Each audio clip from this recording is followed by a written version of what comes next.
Masih bersama dengan program Impact bersama saya Peter Gonta dan kita masih bersama dengan Bapak Heksana Trisasongko, Ketua Tim Percepatan Restrukturisasi Jiwasraya.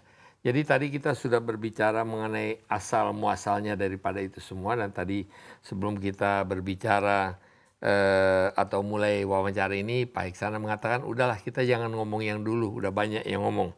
Kita akan bicara ke depan. Memang kita mau bicara ke depan, tapi untuk bicara ke depan tentunya kita memerlukan sedikit background di dalam pembicaraan ini. Ada satu hal yang sering dibicarakan ya, Pak Heksana baru masuk tahun 2018 ya, pada waktu 2018. Datang dari BRI. Ya. Jadi sebetulnya hanya sekarang mesti bersih-bersih ya. Coba bersih-bersihkan kotoran yang sudah ditinggalkan sebelumnya. Beni Cokro? Ya. Kok ceritanya banyak sekali Beni Cokro itu bagian daripada salahan investasi. Jadi secara kontraktual tidak ada kontrak dengan Pak Beni Cokro. Tidak ada kontraktual. Dan, tapi kasih uang. Gimana? Tapi kasih uang. Kita hanya tahu bahwa secara fakta itu kita berinvestasi di instrumen-instrumen yang high risk, perusahaannya yang terafiliasi. Jadi secara tidak langsung. Jadi kita hanya berinvestasi kepada perusahaan-perusahaan dan secara transaksional kita tidak menemukan dokumen. Sebagaimana yang tidak ada dokumen. Tidak ada dokumen bahwa kita itu kontraktual dengan berhubungan dengan yang bersangkutan. Tapi ada dokumen mengatakan bahwa kita investasi di tempat dia. Atau perusahaan. Karena perusahaannya, karena sahamnya terafiliasi. Oh jadi sebetulnya, itu yang Bapak katakan risiko saham-saham yang sebetulnya high risk. Iya, karena sebenarnya teori investasi, sebelum orang berinvestasi itu kan harus melakukan analisa fundamental di mana kita berinvestasi. Betul. Uang kita akan kembali atau tidak sebelum kita berbicara return-nya berapa atau yield-nya berapa. Betul. Kebijakan internal itu lebih memfokuskan kepada menghasilkan yield. Sehingga saya menemukan bahwa ketika saham itu dibeli pun sudah dalam perusahaan dalam keadaan merugi, tidak pernah bagi dividen. Artinya di situ ya kok bisa saya tidak ketemu analisanya yang memadai kenapa membeli saham-saham yang perusahaannya rugi. Karena barangkali kalau saya tanya sama staf saya, karena instruksinya mencari yield yang tinggi, memang saham-saham itu fluktuatif sekali. Gitu. Jadi potensinya memang tinggi, tapi potensi turunnya juga tidak boleh diabaikan. Ya, saya mendapatkan kesan bahwa Pak Heksana itu segan berbicara ini karena terasa menyalahkan orang lain. Tapi Bapak kan bersih-bersih sekarang. Iya. Ya kan? Dan memang itu yang terjadi pada waktu tahun 2014 sampai 2018. Ya, berapa besar yang dimasukkan ke dalam dana-dana tersebut? Seperti yang kita katakan tadi. Betul. Jadi orang sebetulnya manajemen itu ingin mengembalikan ya. Iya. Agar supaya perusahaan ini Jiwasraya menjadi untung dengan memasukkan ke dalam investasi yang bukan bodong tapi high risk. Ya. Berapa besar itu? Jadi kalau kita lihat balance sheet asuransi itu terdiri dari financial investment sama non-financial investment. Yang non-financial investment adalah berupa properti. Jadi properti itu dipisah menjadi dua, satu investasi, satu aktiva tetap yang digunakan untuk kantor, untuk operasional. Yeah. Yang investasi harus menghasilkan. Sisanya adalah financial instrument. Dibatasi oleh POJK, maksimum porsi non-financial instrument itu, properti itu hanya 20% dari total investasi. Dari total aset? Ya. Tapi faktanya, saya melihat struktur portofolio investasinya Jiwasraya itu agak terbalik. Bukan agak, tapi terbalik. Artinya apa? Seharusnya itu piramidnya lebar yang besar itu ada di yang financial. Bukan, di financial dan di jangka pendek. Yang low risk. Ya, low risk. Yang high risk itu harusnya kecil. Tapi ini dibalik, semua 80% di high risk dalam bentuk saham atau reksadana dengan underlying saham. Tadi saya katakan di Indonesia itu tidak ada instrumen yang memagari ketika kita punya portofolio saham melindungi kita dari jatuh. Tekniknya apa? Tekniknya hanya main di portfolio composition. Jadi ketika portfolio composition ditaruh di yang high risk dan itu variable marketnya berlawanan dengan kita, ya sudah, terjadilah risiko itu. Apalagi quality dari instrumennya rendah. Jadi kalau tadi hanya bicara market risk, naik turunnya harga, ini ke credit risk. Hilang, perusahaannya bubar, perusahaannya merugi sehingga tidak kembali. Nah, itu. Jadi saat ini ada kabar bagus karena OJK sudah membuat POJK manajemen risiko di mana nomor 1 sudah credit risk. Jadi sudah ada pembelajaran yang diadop di regulatori, sekarang sudah harus ke arah prinsip kehati-hatian dalam berinvestasi. Jadi match antara jangka waktu ya, yang ini jangka waktunya panjang, yang ini liability-nya jangka waktunya pendek. Itu yang menjadi permasalahan utama. Betul, ya. Pak Heksana, satu pekerjaan yang tentunya sangat akan memerlukan waktu, berapa lama kira-kira menurut Pak Heksana ini dapat diatasi? Dan kelihatan berapa, kalau kita melihat dari balance sheet, ikuti daripada Jiwasraya tentunya pada saat ini sudah minus total. Minus 38 triliun lebih. Satu tugas yang sangat besar. Kalau secara teori sebetulnya Jiwasraya sudah bangkrut ya Pak? Technically bankrupt. Technically bankrupt. Dan tidak ada yang melakukan PKPU ya? Ada. Ada. Tapi kemudian ditarik. Boleh saya cerita? Silakan Pak. Jadi saat ini kondisi balance sheet kita sangat timpang. Di mana asetnya itu buku per Desember 2020 itu tinggal 15,7 triliun. Kewajibannya rolling 54,7 triliun. Jadi gapnya luar biasa. Oleh karena itu tidak mungkin ditransform seperti apapun, perusahaan ini bisa menyelesaikan persoalannya secara organik. Perlu campur tangan penyelesaian secara fundamental, yaitu penguatan permodalan, diinjek oleh pemegang saham. Nah, disinilah ada harapan di luar likuidasi yang lebih baik, di mana pemerintah turun dengan menambahkan 20 triliun komitmen di tahun anggaran 2021. Ada komitmen itu? Udah. Dan Sudah sekarang masuk? dalam proses penyiapan peraturan pemerintah untuk drawdown PMN melalui IFG Holding turun ke IFG Life. Karena kita menganut proses mekanisme, kita restru sehat, kita pindahkan di bail-in. Bail-in itu berarti penambahan modal oleh pemegang saham. Jadi pemegang saham sudah turun dengan 20 triliun ditambah upaya yang lain dari IFG, sehingga total ada injeksi 26,7 triliun untuk menutup bolong yang 38 triliun tadi. Pak, itu cukup. Kalau tadi Bapak mengatakan bahwa sebetulnya liability-nya adalah 54 triliun, sementara asetnya hanya 17, jadi kekurangannya 34 untuk bisa balance itu. Ya. Sementara cuma dikasih 20. Betul. Bukannya itu nanti seperti yang Bapak katakan tadi? Tidak cukup. Tidak cukup. Tidak cukup. Oleh karena itu harus ada program restrukturisasi mengandung 2 aspek. Aspek pertama adalah memperbaiki keterlanjuran yang salah di masa lalu. Kita temukan polis-polis itu ada kontrak-kontrak, kemudian POJK memberi peluang sebenarnya. PJK 71 pasal 50 mengatakan dalam perusahaan asuransi yang mempunyai kesulitan likuiditas atau bahkan insolvensi, wajib meninjau ulang term and condition polis-polis dan merestrukturisasi dengan nasabahnya. Restrukturisasi ini sifatnya penawaran, demi perbaiki. Kepada penawaran kepada nasabah harus direstrukturisasi karena tadi penguatan permodalannya, penyelamatan dari pemerintahnya tidak mencukupi sesuai dengan jumlah yang diperlukan. Jadi harus ada hitungan ulang penurunan manfaat. Itu Sepihak yang program. atau harus merupakan persetujuan kedua belah pihak? Harus persetujuan kedua belah. Jadi makanya kami sifatnya menawarkan. Cuman kami sampaikan bahwa kalau Anda ikut restrukturisasi, maka nanti akan diselamatkan di IFG Life disertai aset-aset yang baik ikut ke sana. Meskipun jumlahnya akan turun, memberikan recovery. Kalau Anda tidak ikut restrukturisasi, boleh juga. Tapi Anda akan tinggal di Jiwasraya bersama aset-aset yang tidak clear and clear, ya. Kemudian tidak pasti jumlahnya berapa, kapan waktunya likuidasinya. Jadi tidak ada kepastian. Jadi dengan ikut restrukturisasi, meskipun jumlahnya tidak 100%, tetapi ada kepastian jumlah dan kapan pembayarannya. Sesuai dengan fitur skema dari polis baru. Karena ini polis lama direstru, ditukar polis baru, dipindahkan. Karena pemindahan portfolio metodenya. Tanya Pak, restru polis baru adalah terms and kondisinya atau jumlahnya? Dua-duanya.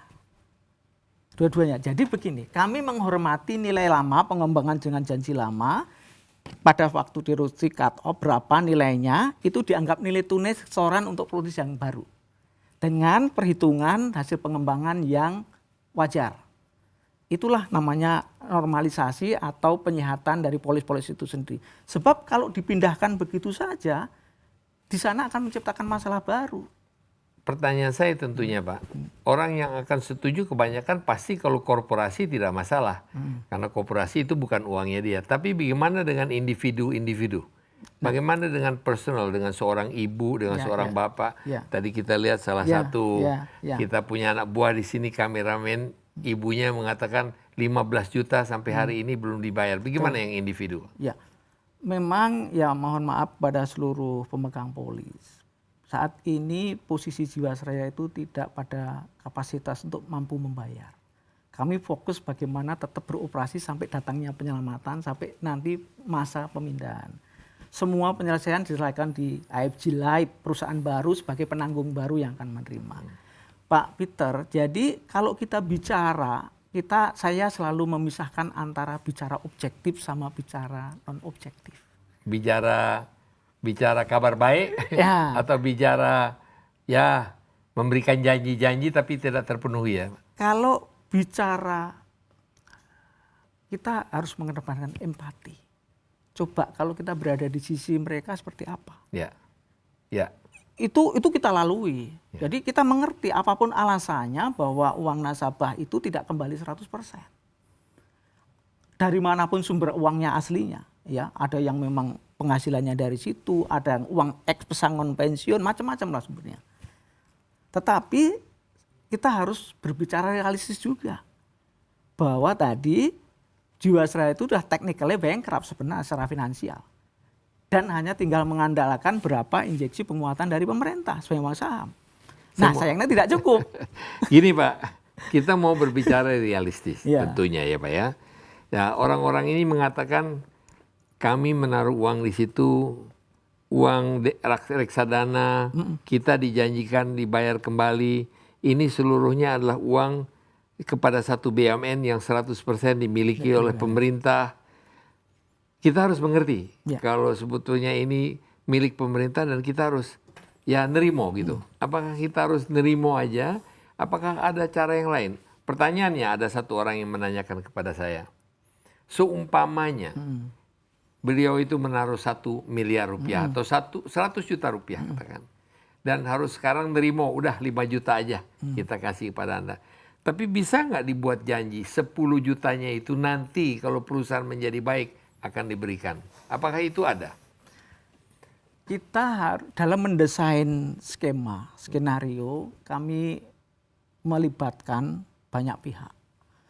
Kami memakai konsultan, termasuk meng-hire konsultan actuary yang menghitung di asuransi, baik yang internasional maupun yang domestik. Kenapa ada internasional dan domestik? Supaya bisa membuat benchmark bagaimana negara lain menyelesaikan persoalan yang mirip seperti ini. Yang domestik supaya tahu kondisi marketnya itu seperti apa. Ya. Kemudian kita juga menggunakan konsultan pajak, konsultan accounting, konsultan legal, dan banyak sekali konsultan yang menyusun ini. Dan ini disusun secara sangat hati-hati. Mengingat tadi, yang kita hadapi adalah masyarakat. Kita mencoba solusi yang terbaik. Namun, kita juga harus, jadi selama 2 tahun Pak Peter, saya berbicara meyakinkan banyak pihak. Itu memakai bahasa nasabah. Saya memohon kepada pemerintah, saya memohon dukungan kepada DPR, kepada siapapun. Bahwa ini harus diselamatkan. Sebab kalau dilikuidasi nggak dapat apa-apa. Kalau dilikuidasi nggak dapat apa-apa. Waktunya juga nggak menentu. Maka kita cari solusi. Namun demikian kita harus juga menghadapi realita.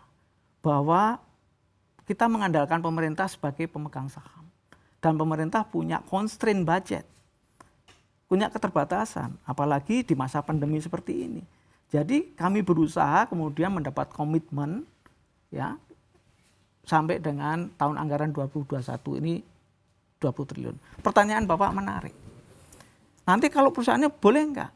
Kita enggak bisa menjanjikan sesuatu yang tidak pasti. Tidak Itu bukan dijanjikan. solusi. Kalau untung, kalau nanti masih bisa dipikirkan kembali nggak buat mereka yang rugi? Apakah tidak dia tapi anaknya atau cucunya yang dapat? Ya. Saat ini kami menjalankan sebuah skenario tanpa hak diskresi. Karena kita harus ketat diskresi. Jadi disiplin menjalankan skenario. Karena ini pun harus disiplin ketat. Tadi kita sudah berhitung, ditambah usahanya AFG hanya mengumpulkan 26,7 triliun. Padahal untuk mencapai RBC harus butuh 38 plus 5 sekitar 43 triliun. Artinya apa? Investasinya pun tidak boleh yang mengulangi masa lalu yang greedy. Makanya tidak bisa menjanjikan kepada masyarakat return yang agresif. Karena fokus pertama sekarang ini ada yang penting adalah safety. Bahwa uang itu harus cukup mengembalikan. Kalau enggak menciptakan masalah baru, kita enggak tahu kondisi ke depan seperti apa. Jadi kita memang tidak bisa diukur itu, dan itu adalah sebuah janji yang tidak ada yang bisa berjanji seperti itu. Solusi benchmark ke negara lain semua selesai, tidak ada yang nanti conditional di masa depan. Karena ini adalah urusannya pemegang saham bertanggung jawab melakukan penguatan permodalan. Pak Heksana, saya mohon maaf, saya melihat bahwa case seperti Jiwasraya bukan hanya terjadi di Indonesia. Kita melihat American Insurance Group, salah satu asuransi terbesar di Amerika Serikat, itu kolaps. Juga karena salah investasi pada saat itu. Jadi kelihatannya perusahaan asuransi oleh karena banyak uang, manajemennya itu suka mengambil risiko yang tinggi gitu. Apa betul itu? Tergiur.